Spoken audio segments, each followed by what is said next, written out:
Hallelujah. आज मेरी आशा मेरी परिस्थिति पे नहीं है, ये चीजें चली गई है मेरी लाइफ से, अब शायद कुछ नहीं हो सकता। अब आगे लाल समुंदर आ चुका है, अब मैं फिरौन से नहीं बच सकता। अब आगे गोलियत आ चुका है, अब शायद हमारी सेना नहीं जीत सकती। नहीं, मेरी परिस्थिति मेरे शत्रु पे निर्भर नहीं है, मेरी आशा मेरी परिस्थिति पे निर्भर नहीं है, मेरी आशा मेरे पास क्या है उस पे निर्भर नहीं है। अब समझ रहे हो, मेरी आशा प्रभु पे निर्भर है। मेरा परमेश्वर जो मेरे पास बचा हुआ है उसका परमेश्वर है, वो उसको कैसे इस्तेमाल करना है वो जानता है, उसके द्वारा कैसे जीत दिलानी है वो जानता है। दाऊद जानता था, दाऊद के पास क्या था? 5 पत्थर।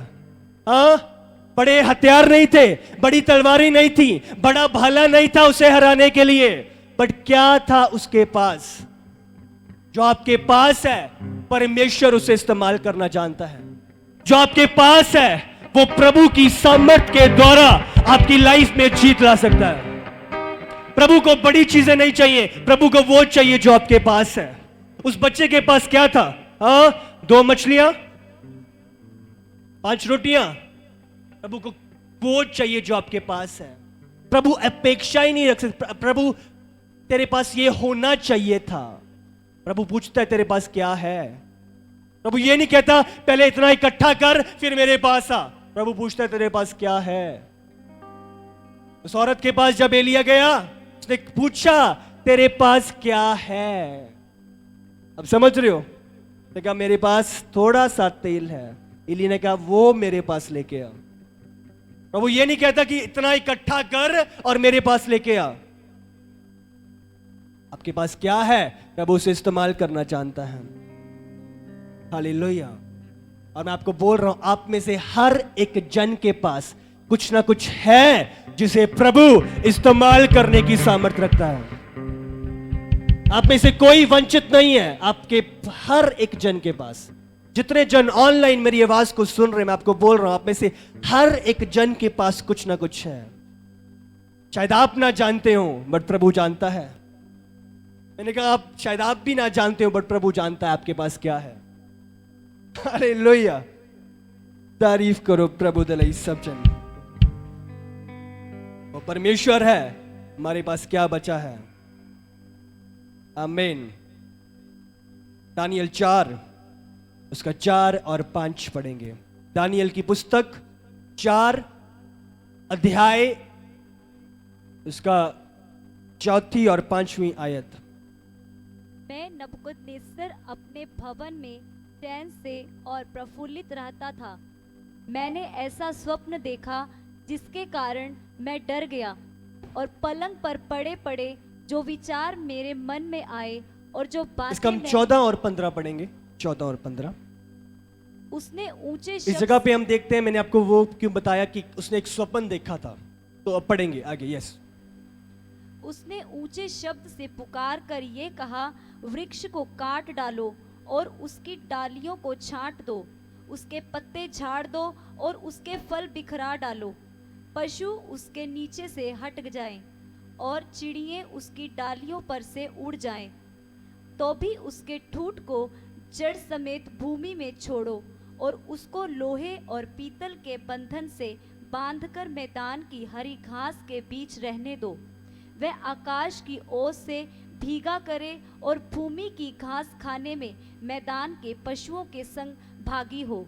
हालेलुया। इस जगह पे नेबूकदनेस्सर ने एक स्वप्न देखा। हम जानते हैं नेबूकदनेस्सर जो राजा था वो बेबीलोन का राजा था, और उस समय का बहुत ही शक्तिशाली राजा, और आप कहो कि उस समय का सबसे पावरफुल राजा था, ताकतवर राजा था। सबसे बड़ी सेना, सबसे बड़ी प्रजा और सबसे शक्तिशाली। जैसे अपने टाइम में सिकंदर था, वो अपने टाइम का सिकंदर था। नेबूकदनेस्सर राजा सिकंदर से पहले था, और उस समय का सबसे पावरफुल राजा नेबूकदनेस्सर। और इस जगह में पढ़ते हैं कि उसने एक स्वप्न देखा। स्वप्न में प्रभु ने दिखाया कि उस फल को, जो अगर आप इसका 14 लगाओ, एक बारी 14 लगाओ स्क्रीन पे। यस। उसने ऊंचे शब्द से पुकार कर कहा, वृक्ष को काट डालो, उसकी डालियों को छांट दो, उसके पत्ते झाड़ दो और उसके फल को बिखेर दो। इसका मतलब प्रभु ने उसकी लाइफ को उस पेड़ की तरह बहुत आशीषित किया था। उसका बहुत बड़ा साम्राज्य था, बहुत बड़ी सेना थी और बहुत आशीषित राजा था। वो प्रभु के द्वारा बहुत ब्लेस किया गया था। बट क्या स्वप्न दिखा कि घमंड के कारण उसके बहुत घमंड आ गया, शायद मैं ही हूं, शायद मैं ही शक्तिशाली हूं, शायद मेरी समझ के कारण हम इतने बड़े हो चुके हैं। तो उस घमंड के कारण प्रभु ने स्वप्न दिखाया कि इसी पेड़ की तरह उसका राज्य, उसकी लाइफ काट दी जाएगी। तो हम देखते हैं बाइबल कहती है उसकी डालियां छाट दो, उसके पत्ते झाड़ दो, उसके फल बिखेर दो, उसके नीचे से सारी चीजें हटा दो और उस आगे बढ़ो, चिड़ियां उसकी डालियों पर ना उड़ जाएं। पढ़ो आगे, निकालो 15। तो भी उसके ठूंठ को जड़ समेत भूमि में छोड़ो और उसको लोहे और पीतल के बंधन से बांधकर मैदान की हरी घास के बीच रहने दो। तो भी उसके ठूंठ को, ठूंठ मतलब जो स्टंप जो नीचे बचा होता है, जो रूट, जो जड़ होती है, जो बची होती है, बाइबल कहती है कि उस ठूंठ को जड़ समेत, जो ऊपर का हिस्सा है थोड़ा सा, कहते हैं कि उसको ना काटो, बाकी पूरा काट दो, डालियां काट दो, पत्ते निकाल दो, सब कर दो, पर जो ठूंठ है उसको जड़ समेत भूमि में छोड़ दो। आगे, वह आकाश की ओस से भीगा करे और भूमि की घास खाने में मैदान के पशुओं के संग भागी हो। वे, बाइबल कहती है, और उसको लोहे और पीतल के बंधन से बांधकर मैदान की हरी घास के बीच रहने दो। अब समझ रहे हो, सब कुछ खत्म कर दो बट ठूठ को रहने दो। अब समझ रहे हो, उस ठूठ के अंदर क्षमता है दोबारा बड़े होने की, दोबारा उगाने की। अब समझ रहे हो, बाइबल कहती है, प्रभु ने कहा तेरा सब साम्राज्य खत्म हो जाएगा, बट उस जगह पे उस ठूठ को छोड़ दिया गया जो उसने स्वप्न में देखा।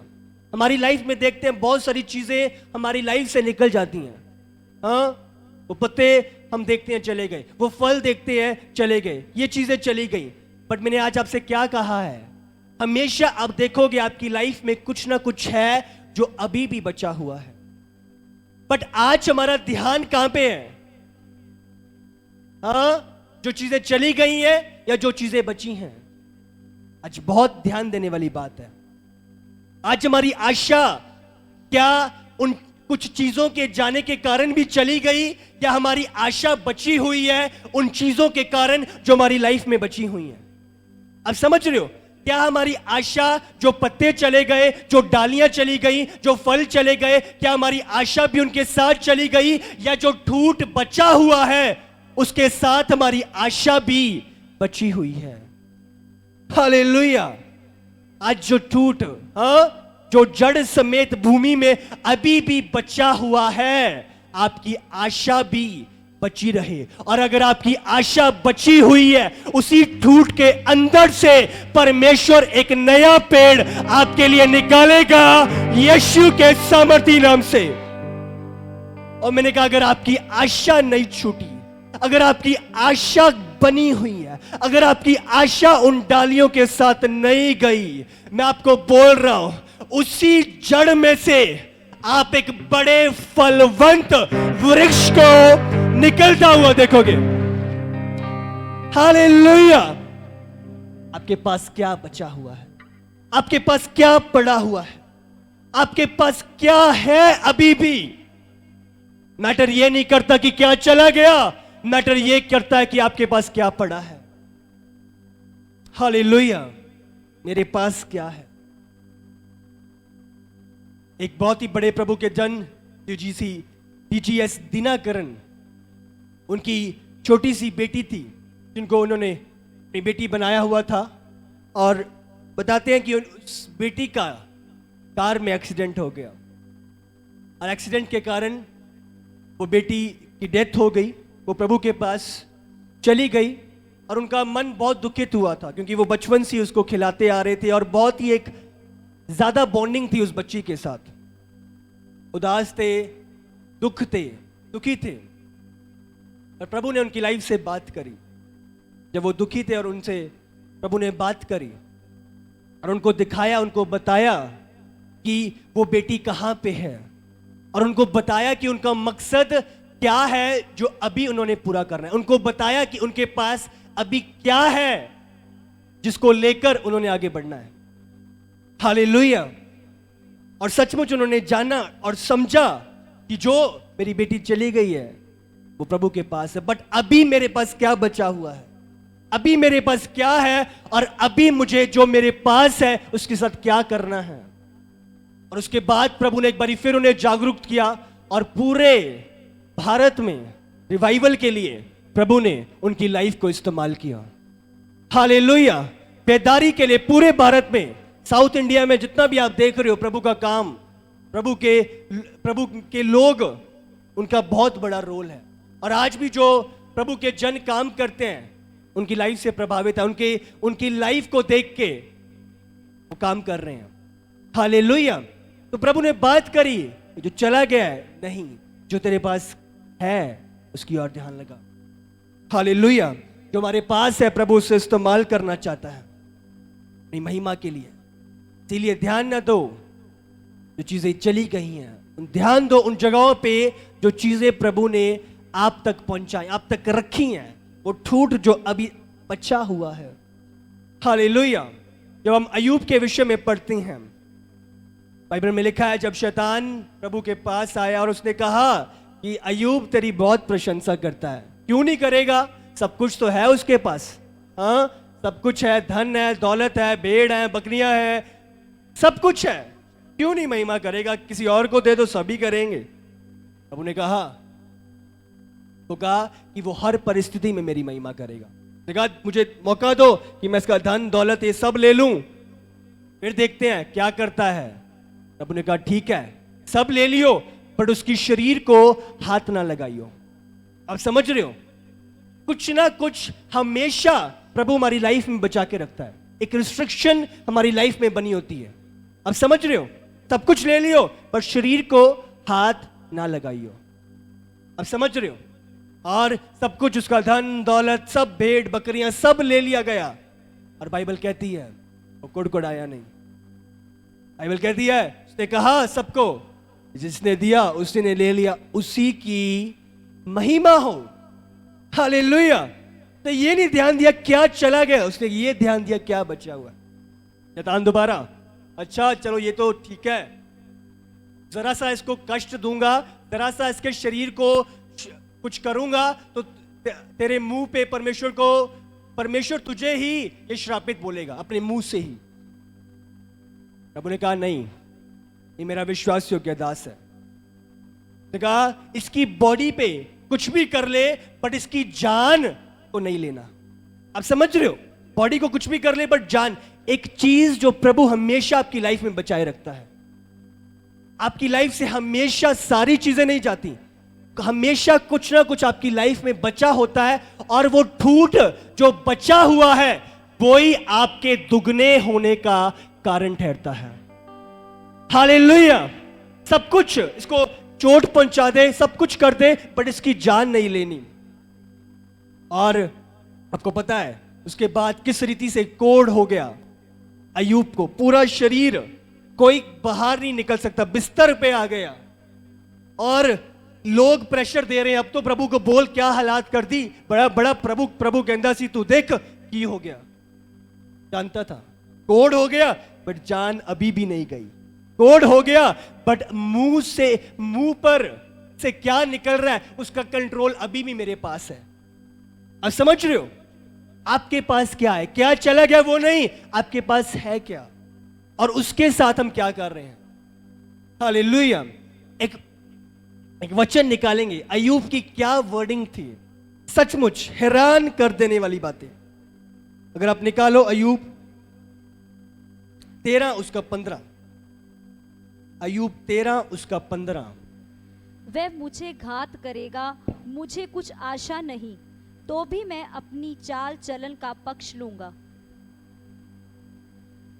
वह मुझे घात करेगा, मुझे कुछ आशा नहीं, तो भी मैं अपनी चाल चलन का पक्ष लूंगा। हालेलुया। कहते हैं अगर वो परमेश्वर मुझे मार भी डालेगा, समझ रहे हो, घात भी कर देगा, तो भी मैं उसके प्रति कुड़कुड़ाऊंगा नहीं।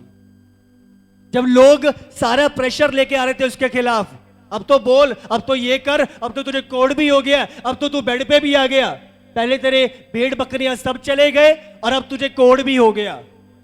देख बड़ा बड़ा प्रभु कहंदा सी तू, तेरी हालात देख उनकी हो गई है। समझ रहे हो, उस दौरान क्या जवाब दिया उसने, क्या आंसर दिया अय्यूब ने। दोबारा इसी को पढ़ेंगे एक बारी। वह मुझे घात करेगा, मुझे कुछ आशा नहीं, तो भी मैं अपनी चाल चलन का पक्ष लूंगा। जो लिखा हुआ है कि मेरी आशा, मुझे उस पे आशा नहीं, मेरी आशा प्रभु में। अगर मैं इंग्लिश में पढ़ूं इसी का, इट इज लिखा हुआ है, though he slay me I will hope in him. कहते हैं चाहे वो मेरा घात भी कर दे तो भी मेरी आशा उसी के अंदर, परमेश्वर के अंदर ही बनी रहेगी। अब समझ रहे हो, चाहे वो मुझे मार भी दे, मेरा घात भी कर दे, तो भी मेरी आशा, मेरा होप परमेश्वर में बना रहेगा। Yet I will argue my ways to his face, तो भी मैं अपना चाल चलन उसी की रीति से जीऊंगा। हालेलुया। अगर अय्यूब का कहने का मतलब कि अगर मौत भी मेरा वेट कर रही है तो भी मैं मौत को देख के समझौता नहीं करूंगा। अब समझो, ये तो कोड ही है, ये तो मैं बिस्तर में ही हूं, चाहे मेरी लाइफ का रिस्क भी आगे खड़ा हो, चाहे मृत्यु भी आगे खड़ी हो, तो भी मैं समझौता नहीं करूंगा, तो भी मैं अपनी आशा प्रभु में बनाए रखूंगा, क्योंकि उसकी दया, उसकी करुणा सदा की है। वो जानता था। हालेलुया। जो आपके पास बचा हुआ है वही आपका हथियार है आपके गोलियत को हराने का। जो आपके पास बचा हुआ है वही आपकी सामर्थ्य है आपके शत्रु पर प्रबल होने के लिए। अगर आपने सुना नहीं तो मैं दोबारा बोलूंगा, मैंने कहा जो ठूठ आपके पास बचा हुआ है वही सामर्थ्य है आपकी आपके शत्रु पर प्रबल होने के लिए। आमीन। हालेलुया। हालेलुया। यदि वो मुझे मेरा घात भी कर दे तो भी मैं अपनी आशा प्रभु में बनाए रखूंगा। मेरी आशा प्रभु के अंदर, मेरी आशा परिस्थिति के ऊपर नहीं, मेरे पास क्या बचा हुआ। उसको पता था मेरी लाइफ बची हुई है। देखा, सब कुछ ले ले, बॉडी को टच नहीं करना, बॉडी को पिक अटैक कर दे पर लाइफ नहीं लेनी।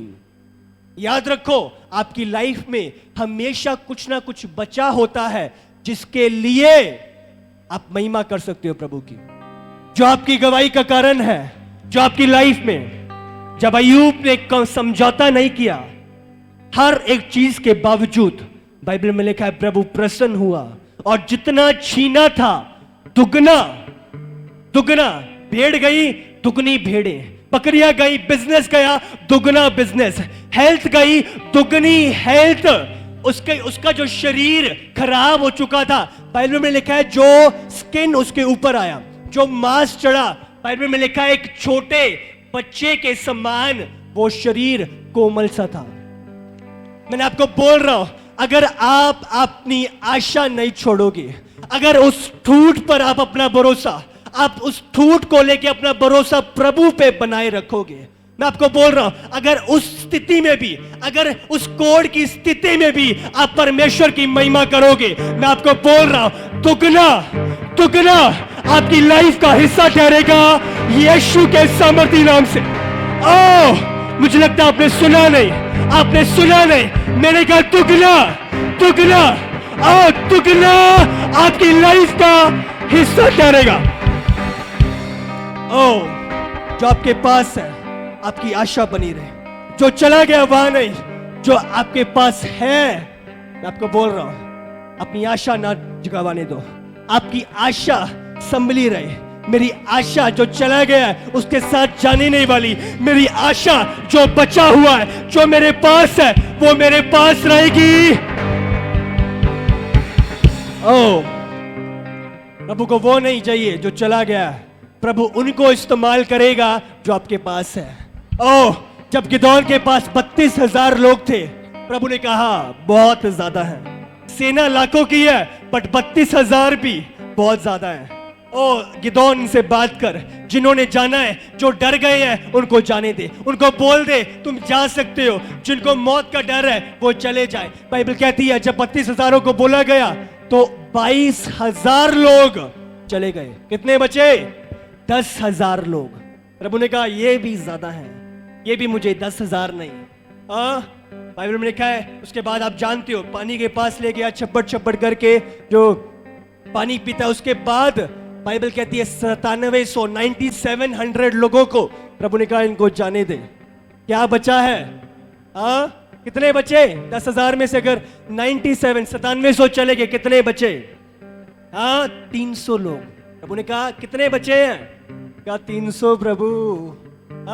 गिदोन प्रभु 32,000 सी, अब 300 बचे हैं। प्रभु ने कहा ये 300 को मैंने चुना है और ये 300 तुझे युद्ध जिताएंगे। अब समझ रहे हो? प्रभु ने कहा क्या बचा है? 32,000 नहीं, क्या बचा है? तेरे पास कितना है? क्या है तेरे पास? 300 लोग गए और लाखों की सेना, और 300 लोग जीत के आए यीशु के सामर्थी नाम। मैंने कहा जो आपके पास है, जितने आपके पास बचे हुए, मैटर नहीं करता कितने लोग आपको छोड़ के चले गए, मैटर नहीं करता कितने लोगों ने आपके साथ धोखा दिया है, मैटर नहीं करता कितने लोगों ने आपके साथ फ्रॉड करके आपको छोड़ के चले गए हैं। मैटर ये करता कितने लोग अभी भी आपके साथ हैं, कितने आपकी और है। और मैं आपको बोल रहा हूं जितने आपके पास है, जितने आपके पास छोड़े गए हैं, वो आपकी गवाही को बनाएंगे यीशु के सामर्थी। ओ काश आप समझ पाते हैं। मैंने कहा जितने आपके पास बचे हुए हैं, भूल जाओ जो चला गया है, भूल जाओ जिन्होंने आपको विपत्ति के समय छोड़ दिया, भूल जाओ। आपको बोल रहा हूं जितने आपके साथ खड़े हैं वो एक भी क्यों नहीं है। मैंने कहा वो एक भी क्यों नहीं है, और वो आपको आपकी मंजिल तक पहुंचाएगा यीशु के सामर्थी नाम से। और वो डिवाइन हेल्पर, वो अलौकिक मददगार, मैंने कहा वो एक भी क्यों नहीं है, वो एक भी क्यों नहीं है। ओ आपकी गवाही बनाएगा यीशु के सामर्थी नाम से। न्यायों 7 उसका 7, न्यायों की किताब 7 उसका 7। तब यहोवा ने गिदोन से कहा इन 300 चपड़ चपड़ करके पीने वालों के द्वारा मैं तुमको छुड़ाऊंगा। कितने जनों के द्वारा? इन 300 के द्वारा मैं तुम्हें छुड़ाऊंगा। कितनी बड़ी सेना थी? लाखों की सेना थी। लोग कितने हैं? 300। 300 कौन थे? जो बच गए थे। अब समझ रहे हो? जो लोग बच गए थे। आपके पास क्या बचा हुआ है? आपके पास कितने लोग बचे हुए हैं? आपकी विपत्ति के बाद, आपको छोड़ने के बाद कितने जन आपके साथ हैं? बाइबल कहती है मैं तुमको छुड़ाऊंगा और मिदानियों को तेरे हाथ में कर दूंगा। मिदानी कौन थे? जो उनके शत्रु थे, जो उनके दुश्मन थे। क्या कह रहा है वचन? मैं तेरे शत्रुओं को तेरे हाथ में कर दूंगा और अन्य सब लोग अपने अपने स्थान को लौट जाएंगे। अब समझ रहे हो? जितने भी तेरे शत्रु हैं, जितनी भी विपत्तियां तेरे पास आई हैं, जितनी भी परिस्थितियों का तू सामना कर रहा है, बाइबल कहती है मैं उनको तेरे हाथ में कर दूंगा और बाकी सब जितने तेरे सामने आए हैं तेरे पास से भाग जाएंगे। मैं आपको बोल रहा हूं अगर आपकी आशा नहीं टूटी, अगर आपकी आशा बनी हुई है, जो आपके पास है, प्रभु उसे इस्तेमाल करेगा आपके शत्रुओं पर आपको जीत दिलाने के लिए, आपकी परिस्थितियों को आपके हाथों में करने के लिए, और आपके शत्रुओं को आपकी लाइफ से भगाने के लिए यीशु के सामर्थी नाम से। आमीन। कहा क्या है तेरे पास? कितने बचे हैं? उन्होंने कहा इन 300 को। बहुत लोग कुड़कुड़ाने लगते हैं, हाँ, समझ का सहारा लेने लगते हैं। ਉਹ ਪਹਿਲਾਂ ਹੀ 32,000 ਸੀ, ਹੁਣ ਆ ਵੀ ਚਲੇ ਗਏ, ਇਸ ਤੋਂ ਬਾਅਦ ਆ ਵੀ ਚਲਾ ਗਿਆ, ਇਸ ਤੋਂ ਬਾਅਦ ਇਹ ਵੀ ਚਲੀ ਗਈ। अब समझ रहे हो, मैटर नहीं करता, वो चला गया, चली गई।